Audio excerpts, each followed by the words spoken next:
Hello, everyone, and welcome to episode 4 of Off the Cuff. I'm your host, Eman, as always. And so, today, in the spirit of four, I think, international T20 leagues that are going on, I think four domestic T20 tournaments that are going on that I know of, one current T20 series, of course, everyone knows which one that is, and then one upcoming one in the women's sphere. And yeah, so basically a lot of T20 cricket, right? So, we're doing an episode on just that. But this isn't a normal episode where I talk a lot of rubbish at you and then there's a guest and then we're just, criticizing things, we're making fun of things, we're commenting on things. We actually put a form out on our social media a couple of days ago and we asked you to submit your questions on T20 cricket. And we said that we'll have a special guest and then they're going to answer them. And so that's what this is. This is an Ask Me Anything T20 Cricket Edition episode. And we have here, I think a Twitter micro celebrity is how I would describe Deepak. You might know him by his username.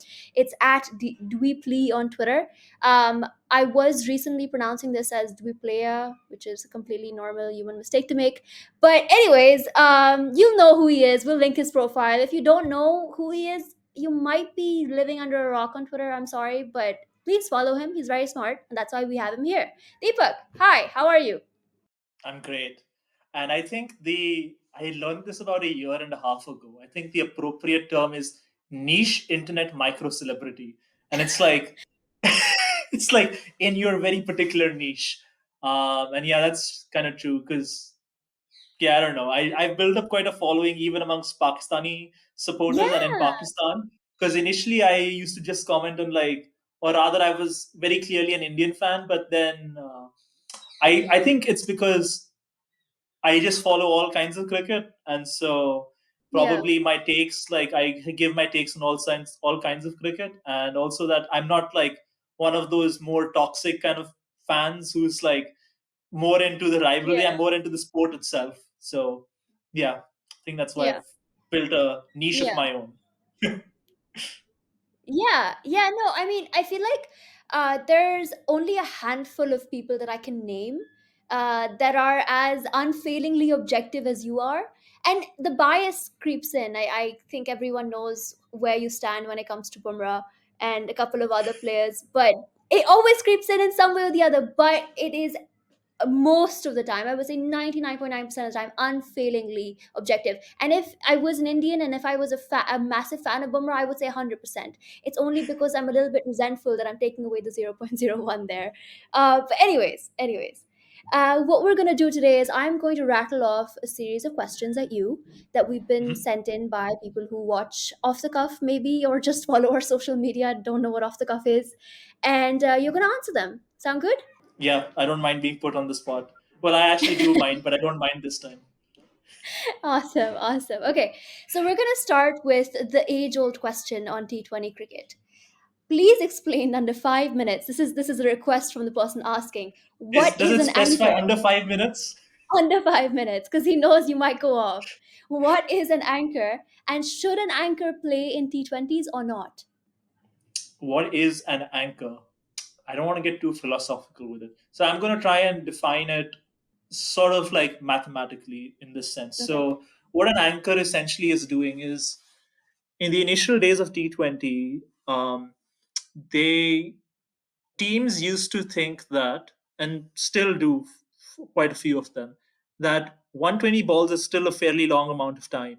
And so you want somebody to give stability from one end so you don't keep losing wickets. And so essentially what ends up happening is the anchor functions as somebody who for the conditions goes at a slightly suboptimal T20 rate but preserves his wicket, whereas everyone on the other end essentially plays a shorter version of the game. It's not like if like you were trying to maximize a T20 innings and everyone is playing a certain way, like you would have a certain tempo. Those people have to go a slightly higher tempo to get to the sort of totals you're looking for. And so it's almost like you at your end, like the platonic ideal is he bats through the innings. Like what the traditional definition of an anchor Mm-hmm. is that he bats through an innings and he himself plays a slightly suboptimal T20 game, whereas the people Yeah. around him play like a T10 game essentially. And that's how Yeah. you optimize your total. And so the logic behind that is a T20 is a long duration of time, but a T10 isn't. So from the Yeah. other end you can go hell for leather, where he gives you stability through the innings, so that like you do not like fall into a crater and then your scoring rate completely destabilizes. So that's sort of the idea over there. And it was prevalent for a number of reasons initially in the days of T20, is because um what's it called, like I mentioned, like teams didn't have the depth in their lineups, because like Right. most batting lineups end up at 7, but also like teams didn't have consistent hitting power through their lineups. And so you didn't, and like if you were getting in new players, like there aren't enough hitters to populate a top 7, and so at least one or two of them will be sort of like those sort of like stodgy non-stroke maker sort of batsmen. And so it would be inappropriate and a suboptimal use of their skill set to try and ask them to bat quickly, because that's not how they would function and how they would like, they would not give you the sort of returns you're looking for. like a Mm-hmm. like a very early sort of anchor. I'm trying to think of some very early anchors. So, like they used to play Dravid in T20s in the first season of the IPL. That person is not going to come out and start slogging from ball one, like on a Yeah. consistent basis. And so you just have to sort of like use him as an anchor, because there's just no other options available. Now that Right. there is hitting depth available and there are hitting resources, still not there yet. We're still sort of first class cricket, still straight jackets the format in a sense. But Mm-hmm. the fact that we are getting there and getting more hitting resources, the value of someone batting through an innings, like the platonic ideal, is decreasing over time. And Yeah. so now the role of the anchor is a bit different. Now the anchor is like still has to score at a decent rate, otherwise you're just like suboptimally using your resources. Right. And yeah, so now anchors are like if there are hard periods, get through them. And also there is greater like understanding of like this anchor is somebody who has more of an all-round game, whereas the people other people in the lineup, what they will do is they will come in specific roles in specific phases and look to maximize those phases along with the anchor Mm-hmm. taking it through. And so yeah, that's sort of what it is right now. And so yeah, that's a sort of a concise definition of an anchor. I don't have much more to say, so I think we've covered in the 5 minute limit. Yeah. So Yeah, perfect. yeah. But should they play? I mean, I feel like that's a really Oh, I subjective forgot the second question. part. Yeah, are you Um, you can keep that one short. I feel like yes or no. yes or no? But the trick I is think there is no yes or no answer, is there? It really yeah. depends which team you're talking about. In the current climate, it definitely depends on which team you're playing for. So um, I think anchors have traditionally worked better in lineups where the bowling attack is pretty good, and so you don't need to sort of like get to like those really high totals to be able to defend, or you're not chasing massive totals. And so Yeah. um, Yeah. those lineups, like Pakistan's lineup for like the large part of its history, has been a side which has got a very good T20 bowling attack. So anchors have traditionally worked better for them. Whereas someone like a West Indies have no bowling attack for, well, they did in the days of not Andre Russell, Sunil Narayan and Yeah. Samuel Badri and Dwayne Bravo bowling the death overs, and Ravi Rampal doing a decent job with the new bowlers. So in those phases, yeah, they had a decent enough bowling attack or good Yeah. bowling attack, but throughout the history, they just couldn't afford an anchor style Yeah. role for someone taking it Yeah. through and playing at a suboptimal rate. So they sort of adjusted to Yeah. that, and also their T20 experience and their number of hitters they had to play a higher tempo role. Right, yeah. So I feel like there's a little bit of a martyr narrative that's associated with anchors sometimes, where we cop the most criticism, we do the hard work, and stuff like that. But I really feel like the way New Zealand has played as well recently, New Zealand is not a T20 team I particularly like, but they don't need Kane Williamson. I will refrain from saying whether Pakistan needs or doesn't need Babar Rizwan or Fakhr or Iftikhar, the four anchors that we randomly ended up with somehow. Yes, Iftikhar is anchor. Sorry for upsetting those who are going to watch this and inevitably get mad at me. But yeah, I feel like anchors. It's a difficult one to ask. No one who dislikes anchors fundamentally is ever going to say something nice about them. Okay, like I feel like people need to stop expecting that. It is a job that's going to cop a lot of criticism. If you're going to take up that role, do it right and don't praise your 140 strike rate 90 knock. Like, don't do that. It's not a good knock. No one cares if you think it is. But yeah, it's just the way things are. It's a kind of different viewpoint. But anyways, let's move on. I think we took longer than 5 minutes. I'm not gonna lie. Sorry to the person who asked. Okay, how do we define what a good T20 innings actually is? We also got a question that said, "Is would you rather have a 10 ball 30 or a 30 ball 50?" It's a really basic one. I don't know if we're gonna spend very long on this one, but go ahead. What do you think a good T20 innings is? I think the way we currently look at T20 and the way I currently look at T20 is that, and most team managements look at T20, is we've shifted from. So I'm going to just go on a general rant about all the formats. So all the limited overs formats. So if you look at 50 over cricket, there are like, for example, I'm going to talk about Test cricket also. There are periods where, like, the traditional knowledge of the game is to say give the first hour to the bowlers. Now that's not to say that, like, do whatever in that first hour, just like die, or just like stay absolutely steady. But the idea is that all forms of cricket is a what, unless you're chasing, all forms of cricket is a run maximization problem. And so it's a maximization problem. And so in Test cricket, you do not have that sort of constraint with the number of deliveries you have. And so if you're facing a tough period and you know it's going to get easier after a certain period of time, you sort of play that difficult phase out, and then you wait for like the lesser bowlers to come on, or like the conditions to ease out, or something like that to happen. And then Test lineups are structured like that too. So for example, your openers are like the sort of stodgy batsmen who try and preserve the resources beyond the new ball before the first 20, 30 overs, and then take it into the last 50, 60 overs.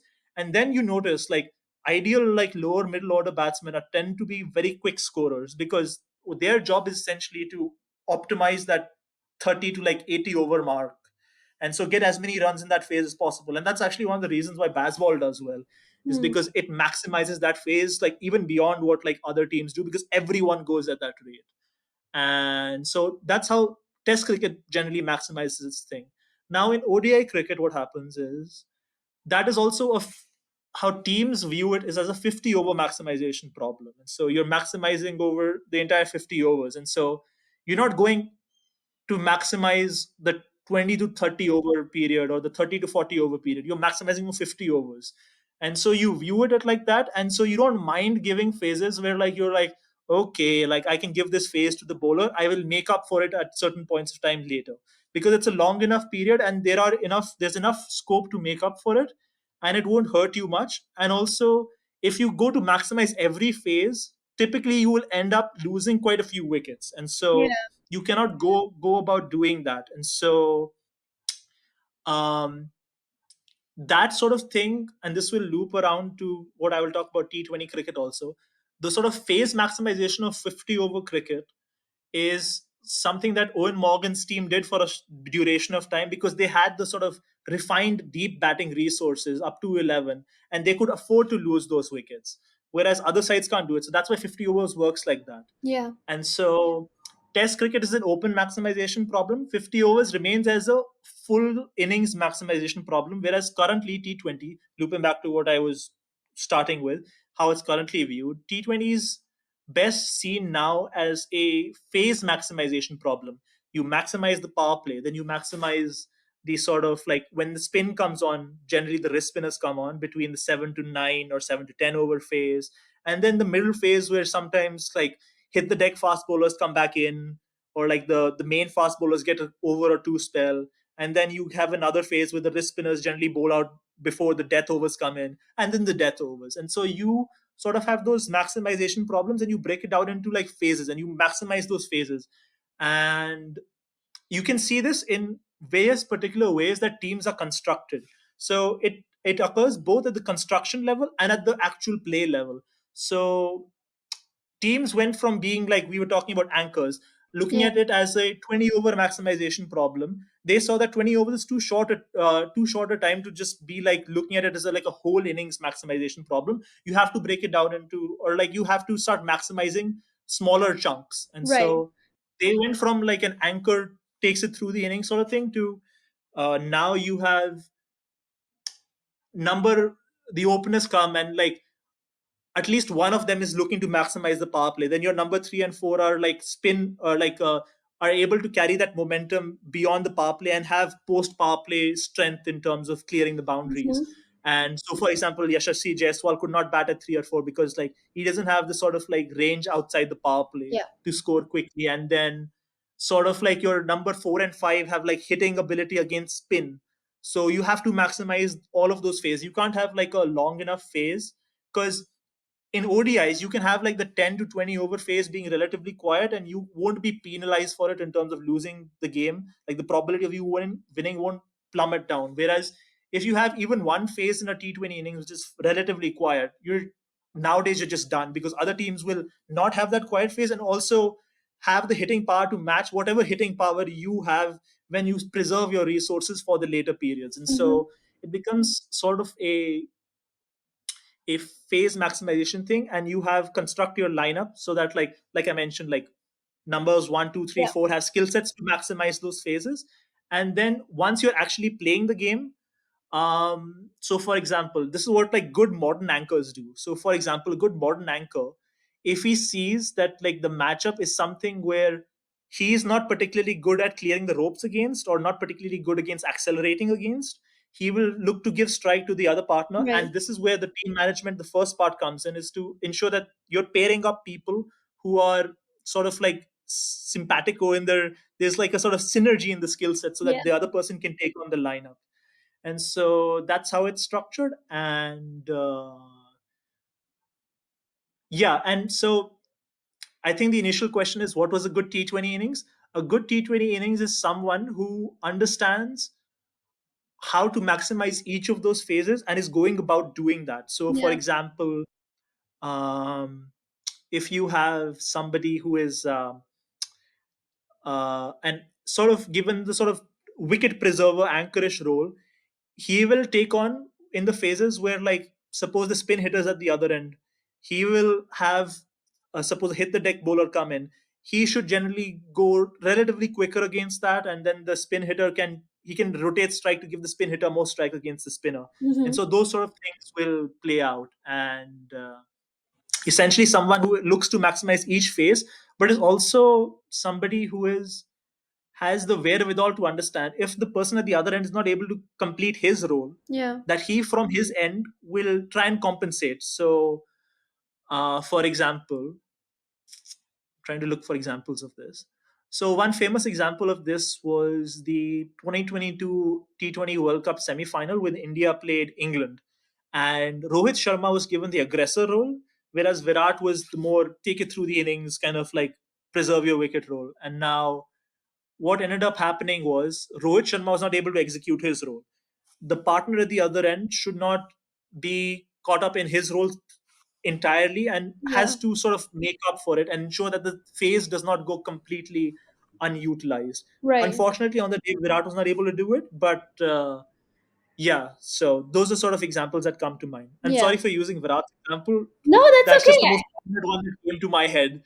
I think that's a personal favorite match of many. I don't want to say toxic Pakistani fans, but let's say the ones that really, really feel strongly about India in some sort of way. But no, I mean that's a match that all of us watched because I think everyone was looking forward to a Pakistan India final, or I don't know, at least I was. But anyways, we neither of us I won. wasn't, because Yeah. I knew the final would just bring out all kinds of bad discourse.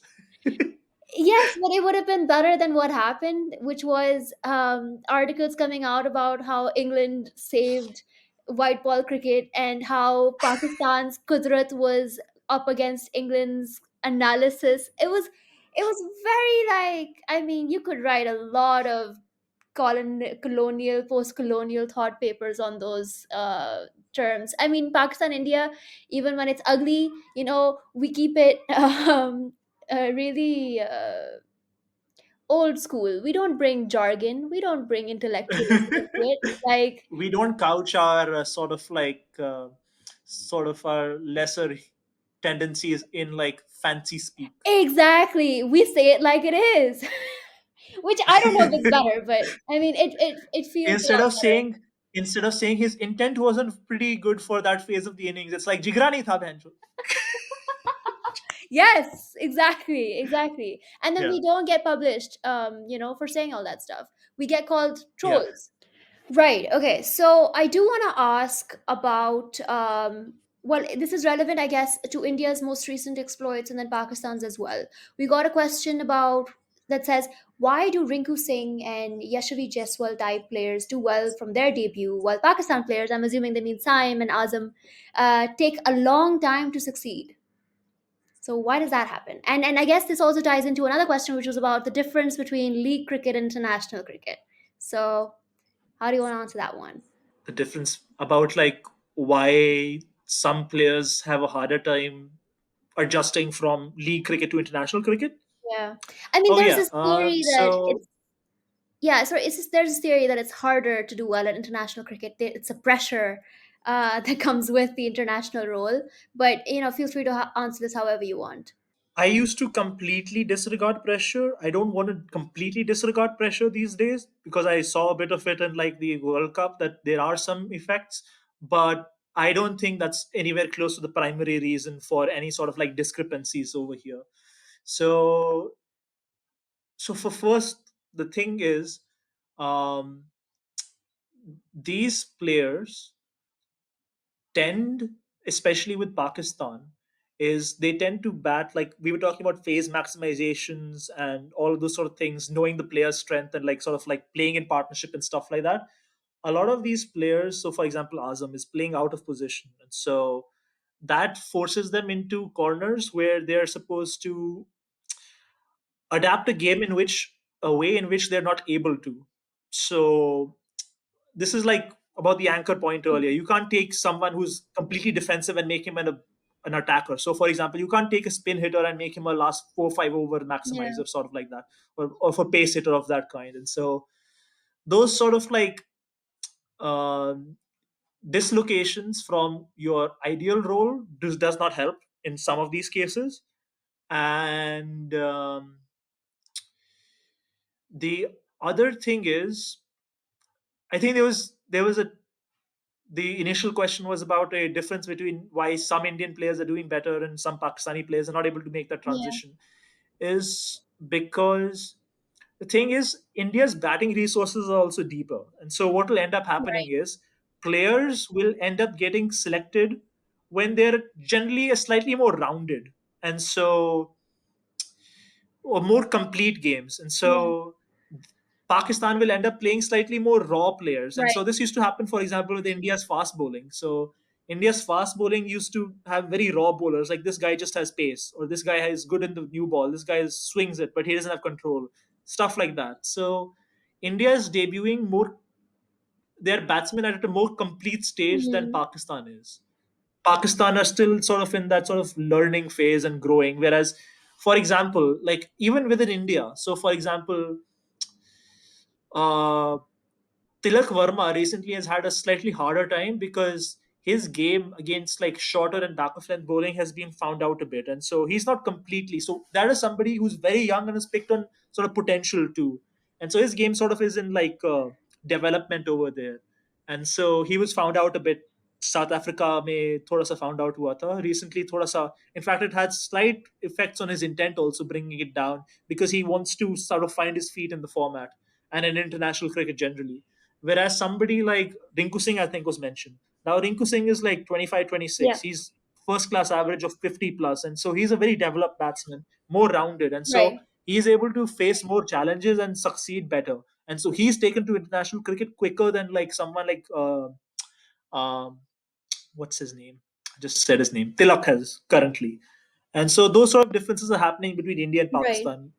Rinku is more complete currently than like Sam is or like Azam Yeah. is because he's more rounded in that sense, and so he can succeed in more conditions and against deeper range of questions right now. So, for example, one of the things about these players doing better in leagues than they are doing in international cricket is that international cricket, you will also be going to conditions where you are not accustomed to. Whereas, for example, Sam and Azam, most of their league cricket happens in the PSL, right? And That's home CPL, yeah. conditions. I would, for example, expect them, if this was a T20 series in Pakistan against New Zealand, I would expect them to do a lot better than Hmm. they're doing currently. So they have some experience in the CPL, but CPL is also fairly low, slowish Exactly. turning conditions, Exactly. closer to closer to Yeah. Asia. Whereas this series, one of the one of the through lines I've seen through this series between sorry, not India, between Pakistan and New Zealand is that a key difference between the two sides is how well they've played the Yeah. shorter delivery. Yeah. So New Zealand have peppered Pakistan with a lot of short deliveries and a lot of like back of length slower balls. And New Zealand wickets, especially like the last game and Eden Park. Eden Park just flies through at a height and like pace, Mhm. bounce, everything. These are traditional issues with Pakistani batsmen, and these are not something you're going to face in your home league or in the CPL. And so that's why there's sort of that discord over there for that reason too, is Right. that international cricket has a deeper range of problems. It's not that it's like vastly harder match to match in terms of what you're facing. It's that because a lot of bilateral series are not played full strength Yeah. either. It's like the main difference is the range of problems isn't there. Yeah. And so being more complete at time of debut is a key factor for succeeding in the international game, which is not quite as important, where you're sort of, if you're not a complete player, it is also like there's like 60, 70 domestic players that get involved, right? And so all of them have to be played because those many slots have to be filled. So you can be pigeonholed into a role where you can do very well and maximize your abilities. Whereas in international cricket, you have to take on a bit more open, responsible role in Right. that sense. Right. So that's the sort of difference over there. Yeah. Sorry for, but I think I've given it a Yeah, good no, I think that was explanation. good. I also think what's relevant a little bit, although these are more outside cricket factors, is I think Yashavi has played. I mean, I've been seeing him since August of last year in T20s, right? I think it must be around 15 T20s at least. And then Rinku Singh, I mean, it might be new to Pakistani fans, but I mean, anyone who vaguely follows the IPL, and I vaguely follow the IPL, has known this name for a while now. So I mean, I think he was given a consistent season only a couple seasons ago. But the point is, he found a lot and a lot of success there, and it doesn't mean कि 15 game ke baad you're like, oh, this guy is just so much better than this guy who's also played 15 games. They haven't played 15 games. The point is, the sample sizes are ridiculously small. And what are you comparing on? Are you comparing on strengths or what? um, and then the conditions come into play, and then the importance of bilateral series comes into play as well. I think if you're comparing like someone who hit 100 versus what the West Indies, not knocking Yashvi Jaiswal, he did really really well versus Australia, but India's just different. India gets to play 5 games versus Australia. Okay, Pakistan gets to play those versus New Zealand in New Zealand's home. So it's never a good idea, at least for me, to compare Pakistan and India. It's not fair to them to compare our bowling to them. Our bowling sucks right now. I'm sorry, uh, but still, typically our bowling is better. And it's not fair to compare their batting to ours. It's just not. It doesn't make sense. I mean, who are you comparing Azam Khan to? Azam and Rinku aren't in the same conversation. Again, it's like it's completely different roles. But yeah, I do want to ask about the perfect number three in T20 cricket, but I believe we've already answered that. I feel like we answered that when we Sort did of. the anchor one. Okay, so then let's talk about. Yeah. Yeah, do you want to add something to that? Just I could just Yeah, very quickly. So essentially, like I think, if I remember correctly, the average entry point for a number three in T20 cricket is about 3 overs in, right. like 18 or 19 balls in. Yeah, And so ideally, you want somebody who can s- start relatively quickly in the power play, score quickly, and if I'm about to come to the second requirement. If you satisfy the first one, you obviously satisfy the first one.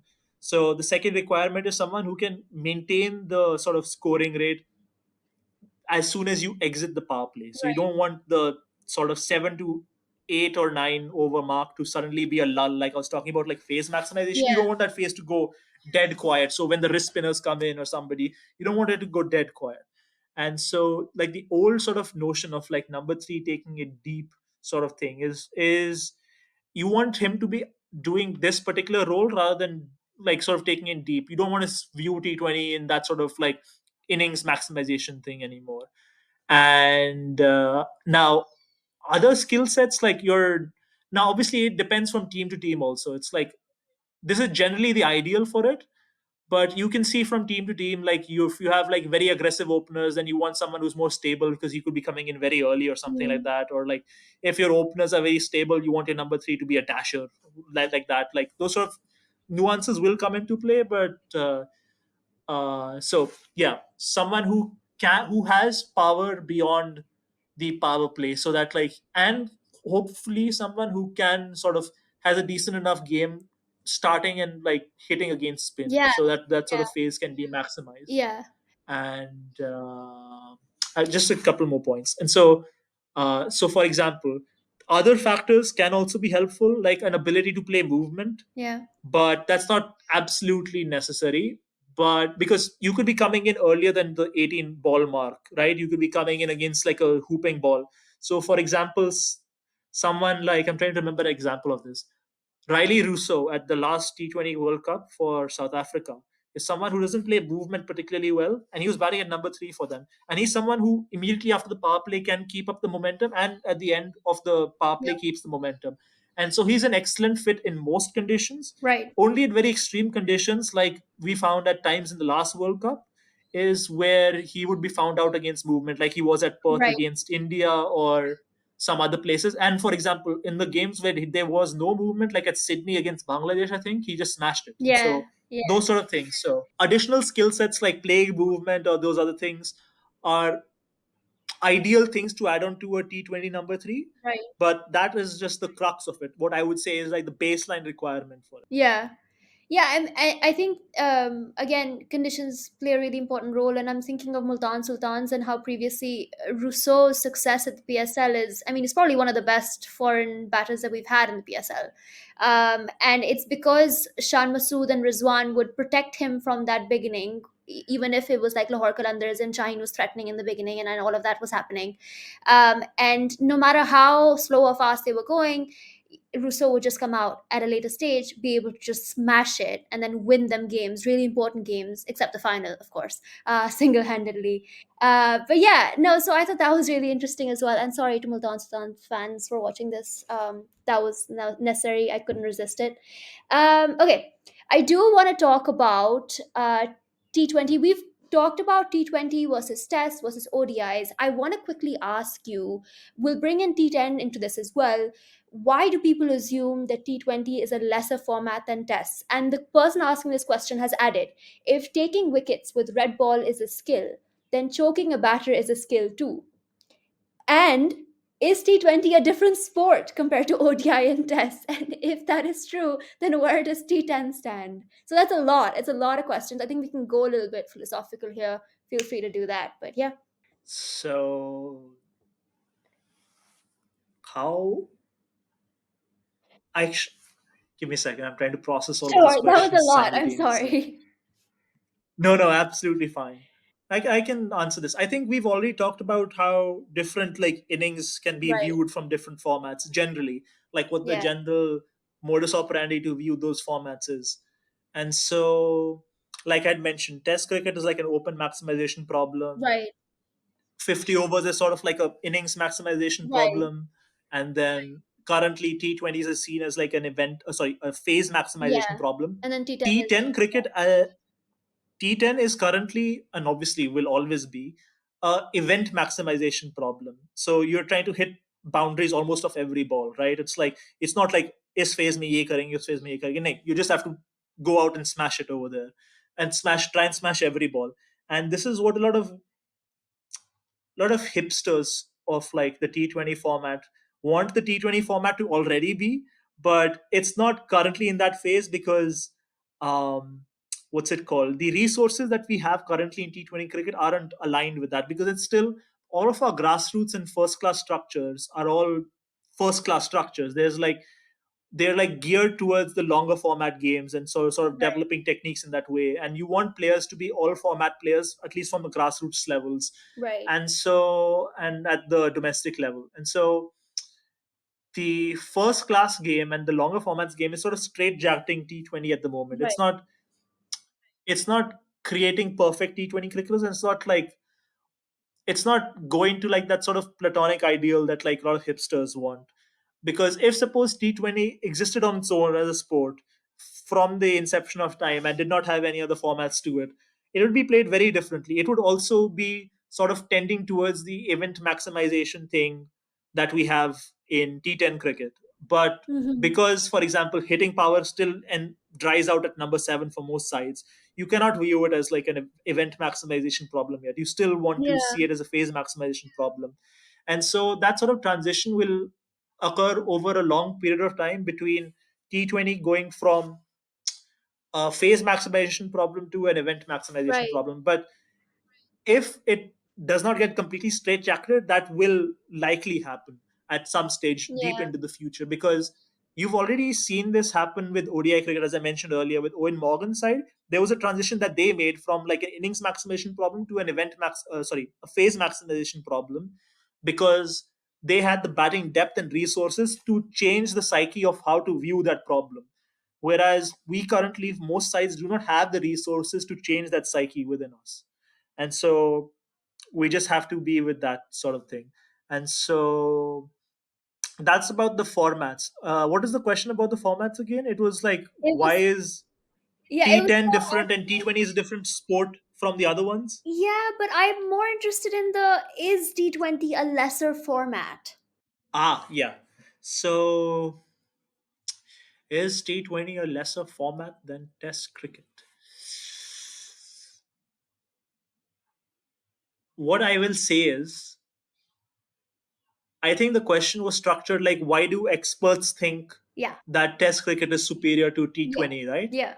So, what experts view the sport as is from a very traditional cricket lens. And so, they view excellence as rewarded within a game itself. So, Test cricket is long enough to reward excellence over the duration of a length of one game, because it's just such a long game that quality will generally come through, right? Hmm. And so what ends up happening there is quality gets rewarded, and it's like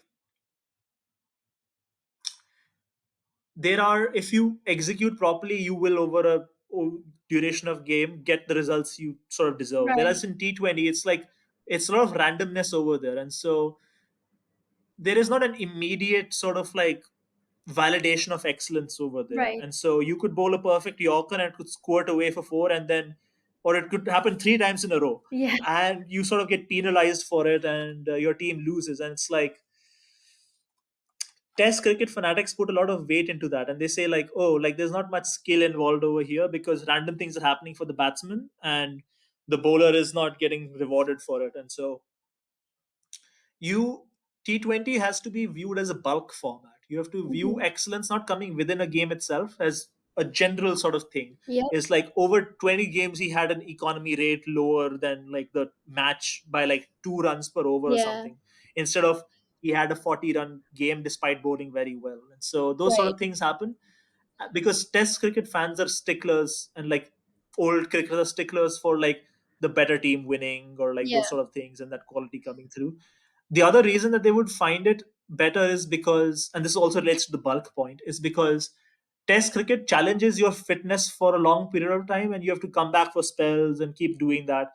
And that's not really available in T20 cricket. Although, like I said, like over a season is a decently grueling thing. You have to go around stadium to stadium, and your games are packed together. And so it's not completely easy. And you see that in the number of bowlers who get injured in leagues, and it's not at the same level as a singular test match, I would say, still, but there is a lot of like there is a rigor over there Yeah. that is involved. Yep. And so those are the traditional reasons that I think test cricket like ultras really prefer the format over and say it's a lesser format. Yeah. And I would say those are sort of what you call them, poor relatively the poorish reasons for seeing that. What I will say about the Test versus T20 debate is that Test crickets is a more open problem. And so what happens is, the reason it's a more open problem is because you have fewer resource constraints than you have in T20. T20 is 120 balls. You sort of have the idea of what you need to do, whereas Test cricket is like a more of an open problem in that sense. And also, the range of conditions in Test cricket is much larger. And so, what ends up happening with the range of conditions in Test cricket is, to master all of those conditions and to become a true great, you sort of have to have a diverse skill set, and to sort of achieve it like after like great degree of like hard work. And so that is not quite present in T20 to that extent, because the problems are generally narrower in terms of conditions. So that is one reason why you could think Test cricket is slightly better in that sense than T20, because it's sort of a more open problem. So, for example, like your length changes what you have to bowl in like South Africa versus what you have to bowl in England versus what you have to bowl in this other place. And so that sort of pursuit of excellence sort of idea is, in terms of mastery of conditions, you won't quite find that in T20. So that's something that's missing from the format. If solely on that parameter, you could say T Test is better format, but what ends up happening then is T20 cricket, like like not many bowlers are actually able to, or like batsmen are able to achieve that level of excellence. Then that level of excellence almost feels, it comes to some players naturally. It's not something that you develop necessarily. Like some players do over their Test careers, but not really. Like it's just like Mm. some people are just better, sort of thing. Yeah. So yeah, I don't know if I gave a completely thing answer. So I will put my cards on the table. I do think Test cricket is a slightly better sport than T20. Like, it's also my personal preference, but my reasoning is closer towards the sort of idea of like, it's a more open problem. You're tested in different ways and stuff like that, Yeah. rather than what the traditionalists sort of like go with their reason. I think those are poorer reasons. Yeah, no, I get it. And I think the person who asked this question, I mean, they mentioned that limiting a batter is a skill too, and absolutely it is.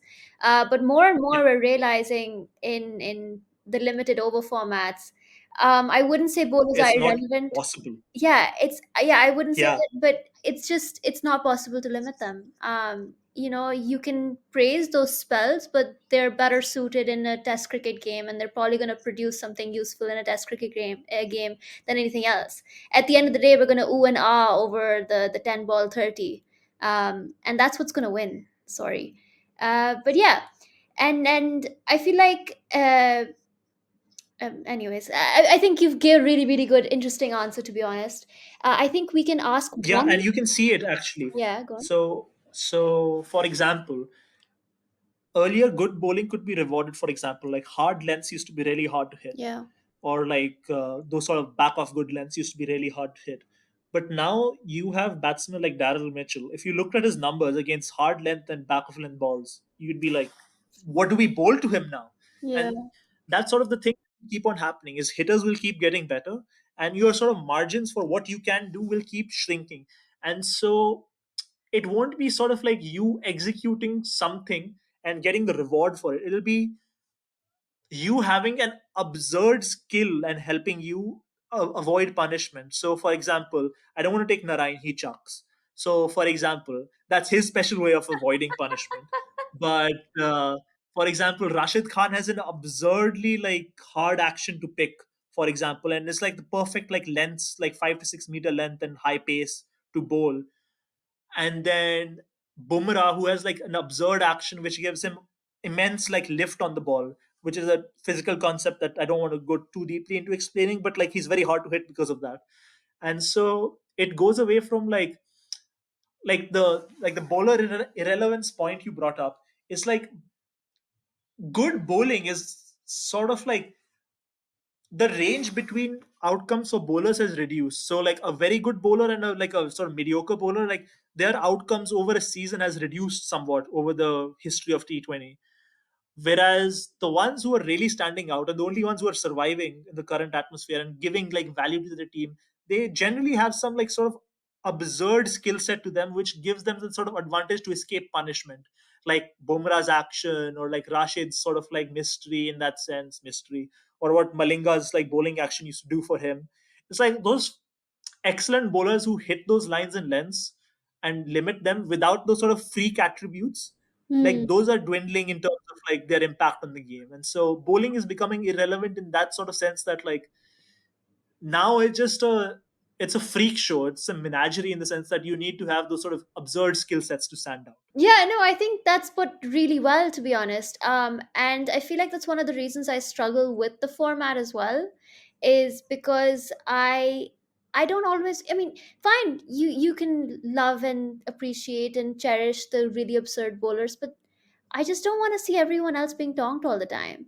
Like it's not funny. Yeah. It's not fun. It's not my vibe. But anyways, that's what everyone else's vibe is. Clearly, that's why T20s are doing so well. So let's not get into that right now. But I want one last question. Sorry, it's been a really, really long episode. I remember I promised you would be 20 minutes. But do you think the current landscape of T20 leagues, considering all that we've said, is sustainable? Obviously, again, like I said at the start of the episode, we've got a lot of leagues going on right now. I mean, PSL's coming up, and then the IPL's coming up after that. And assuming there'll be other leagues, I don't know, LPL, G20, I don't know. The point is, are they going to survive? And if they are, why are they going to survive? I do not think it is generally sustainable, because a lot of these leagues are not making money, they're making losses. Yeah. And so, in fact, I think the vast majority of them are making losses, almost all of them.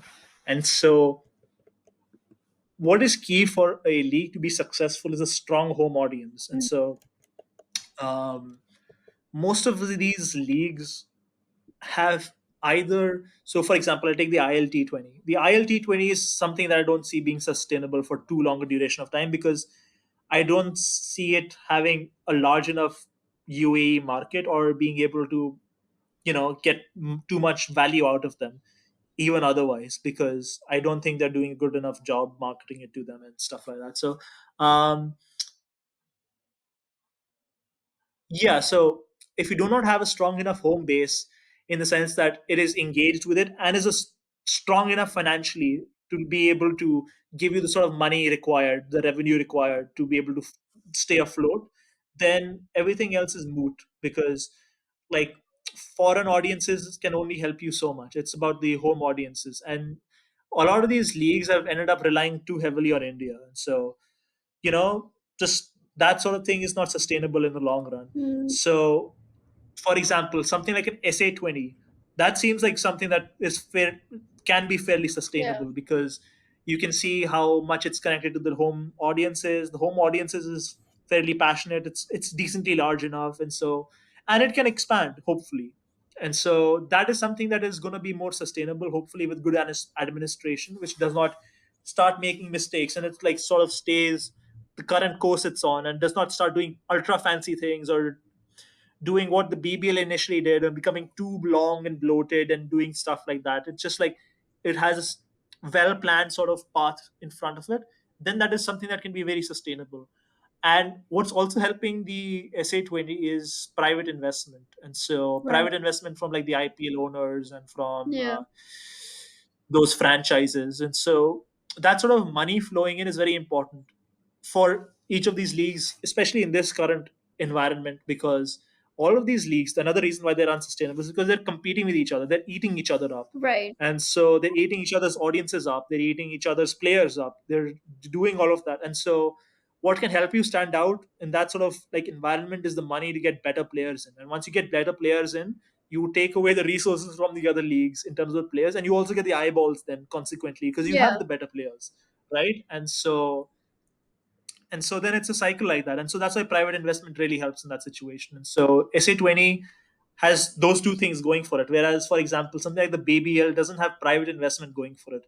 And so Right. that could be the sort of future, like you could see something like the BBL down the road, probably, if it starts seeing itself being unsustainable again, because currently it's had a slight resurgence after like a few really terrible seasons. It's like the crowds have picked up this year because they've shrunk down the season and done a few correct things, and so, or undone some of the incorrect things they had done earlier. And so, yeah, and so that could move towards privatization. uh, deep down the line, away from what the current C administered system is. Yeah. And so, yeah, those sort of changes are what I foresee. It's not sustainable. They're eating each other up. And the ones that will survive and persist are generally the ones with private investment and a strong home audience. Yeah. So that's the current system.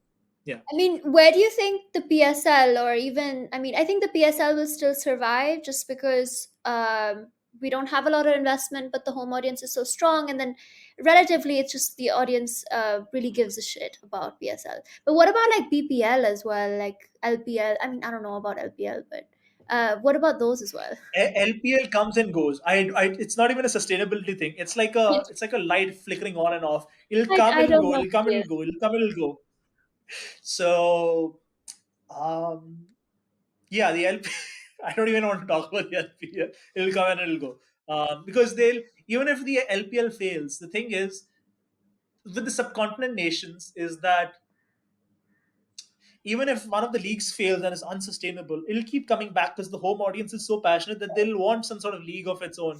So it won't ever go away. They'll keep attempting it, and Yeah. hopefully they'll keep throwing it at the wall, and one will stick. Yeah. One form of it. But in the other countries, like in the IL T20, if it fails, like it's dead for it. Like like Yeah. they'll probably come back in some T10 form or something, or like something like that. But like in some countries there's greater leeway, like in the Asian South Asian nations Right. there's greater leeway for like a league like that, Right. like it'll come back in Yeah. one form.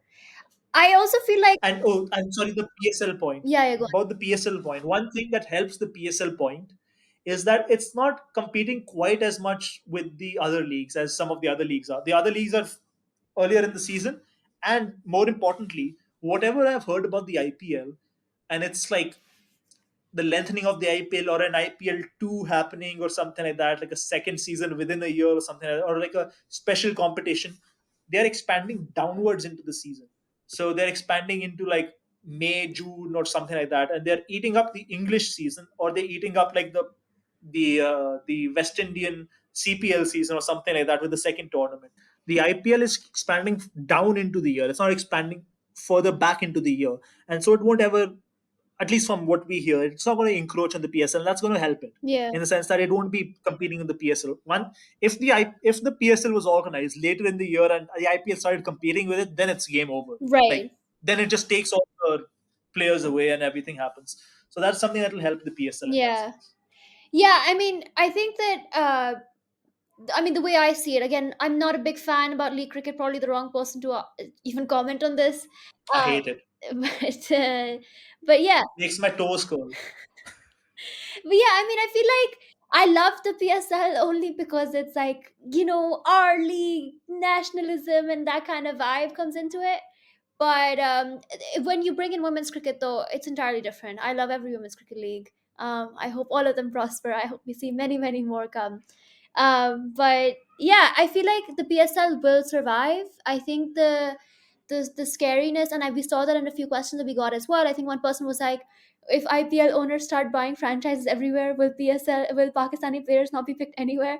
And I feel like I don't see the need for that kind of panic just yet. I think the PSL is going to survive despite the PCB and the administrative people's greatest efforts to, I don't know, fail it somehow, sink it. But yeah, uh, and I mean, I mean, I feel like there is maybe some truth to the biasness of franchise owners, but we've seen Pakistani players get picked in the ILT20, which is the only reason I tolerate its existence. Otherwise, I don't understand why it's a thing. But yeah, and the BPL is always there, and then like you said, the LPL will always come back somehow or the other, and then our players will play there as well. And MLC is such an interesting phenomenon. A country that doesn't play cricket really has a league and now is hosting a World Cup. God, I wish we talked about that in this episode, but it's been really, really long. My poor editor, he's gonna have to go through all of this and edit this for us. But thank you so much for joining us, Deepak. Do you have any last thoughts that you want to share before we sign off, or are you good? Have we exhausted your brain? I I do not have much more to offer, honestly. I feel like we've like done such a deep thesis on T20 cricket. in one episode that it's like, and there's honestly at the moment, like on like all discussions about T20 are Yeah, recycled. Like they're the same ones keeping absolutely. coming over and over again. Yeah. It's like we're going in a circle. We're not like going for, well, we're technically like a bicycle. We're like going in circles. We're going forward, but we're going slowly. We're like doing like a lot of round rotation, but going very slowly forward. Yeah, but yeah. Yeah, no, that's actually a really interesting way to put it because it happened during our conversation too. A lot of the things we talked about when the first anchor question would come back in a later part, the phase maximization and all of that as well. But yeah, thank you for lending us your brain, and I hope we see you on GRC sometime soon, perhaps to talk about Bumrah and bowling since that's something that you care so deeply about. There's certainly an audience here for that. To be honest, I think everyone even if it's just for Bumrah versus Naseem or Bumrah versus Shaheen or Bumrah versus Wasim Akram, sometimes I don't know comparisons, but we'll definitely have you on if you're interested. And thank you so much. If you have any questions, viewers, or any comments, or if you vehemently disagree with what we've said or agree. Let us know in the comments, and if you like this, if you like an ask me anything kind of format, let me know that as well, and I will bring more people on so you have to hear less from me and more from other smart people in cricket. Thank you again for watching. Thank you, Deepak, for joining us. This was Iman. This was Off the Cuff episode 4. See you next time.